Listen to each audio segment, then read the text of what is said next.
Jesus of Nazareth, one of the most influential people in history, taught that the truly good life flows out of a close, intimate relationship with the creator of the universe. Yeah, Jesus believed this was the ultimate treasure of human existence, receiving God's love. And Jesus said, doing righteousness is our response by giving that love back out to others. Now, Jesus also lived in a culture where showing your devotion to God publicly will increase your reputation. So, it would be easy to turn your intimacy with God into a performance to get public praise. Exactly.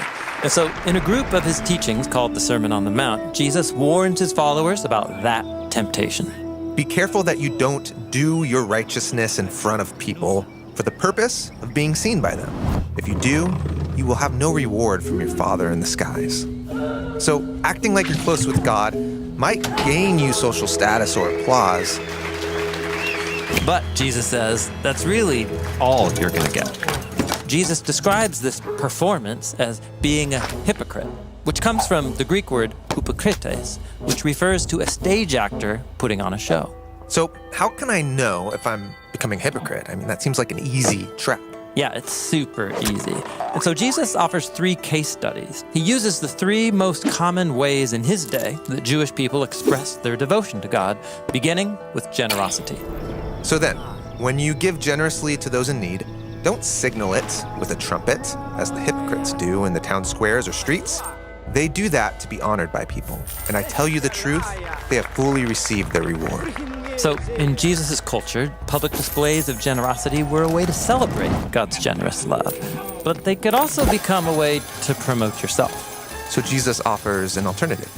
When you give generously to those in need, don't let your left hand know what your right hand is doing, so that your giving is done privately. And your Father who sees what is done in private, he will fully reward you. So, one foolproof way to make sure your generosity is really done out of love is to do it in ways other people can't see.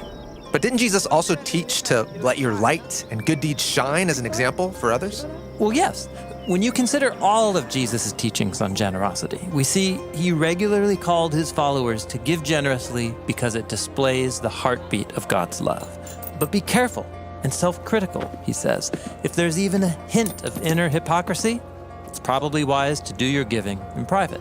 It would be easier if Jesus just gave one clear rule. Maybe, but what he's given us is wisdom, and that forces us to cultivate a closer relationship with God, trusting that he'll show us when to give in private or more publicly. He makes the same point in his second case study about prayer. And when you pray, don't be like the hypocrites who love to pray while standing where people gather or on street corners so that they can be seen by people. I tell you the truth, they have fully received their reward. In Jesus' culture, most Jewish people stopped whatever they were doing multiple times a day, and they prayed a traditional prayer from the Torah, called the Shema. Jesus himself was known for his consistent devotion to prayer. But be careful, he says, because even your prayer habits can become a strategy for public praise. Right, I can imagine the temptation to conveniently find yourself on a busy street corner when prayer time comes. I mean, people will think I'm really devout. And if that's what you're after, congratulations. You will probably get people's admiration, but that's all. So Jesus suggests a different way.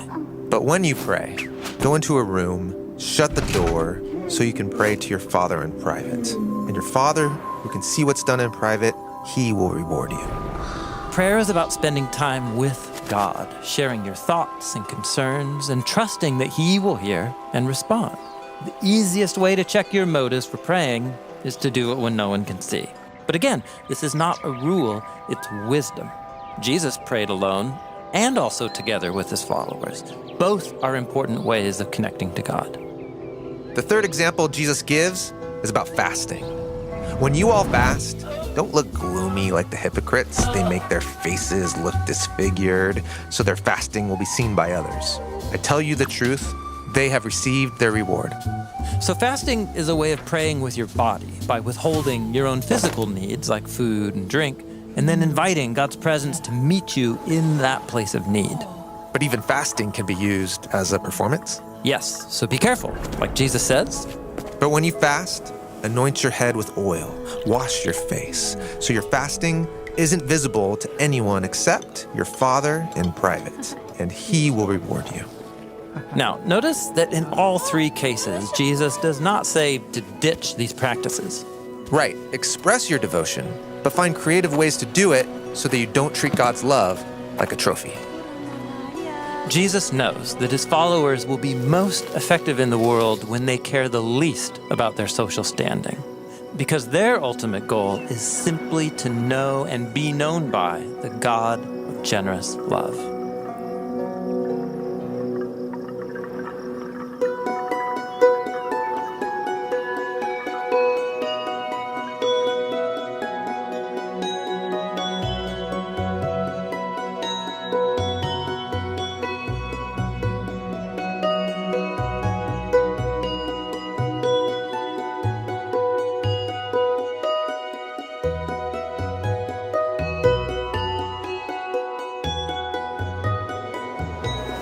We just looked at 3 warnings for those committed to a relationship with God. And one of those was about prayer. Next, we'll look at the very center of the Sermon on the Mount, where Jesus teaches his followers how to pray.